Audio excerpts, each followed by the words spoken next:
২৫শে ফেব্রুয়ারি জাতীয় সেনা দিবসের দাবিতে পঞ্চগড়ে জাগপা ছাত্রলীগের মানববন্ধন অনুষ্ঠিত।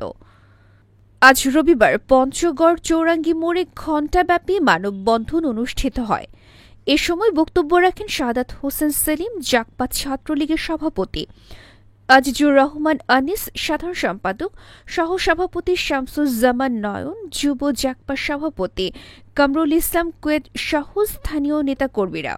মানববন্ধনে বক্তারা বলেন, সেনাবাহিনীকে ধ্বংস করতে পরিকল্পিতভাবে পিলখানায় সেনা সদস্যদেরকে হত্যা করেছিল খুনি হাসিনার সরকার। অবিলম্বে দোষীদের বিচারের আওতায় আনা সহ ২৫ ফেব্রুয়ারিকে সেনা দিবস ঘোষণার দাবি জানান তারা।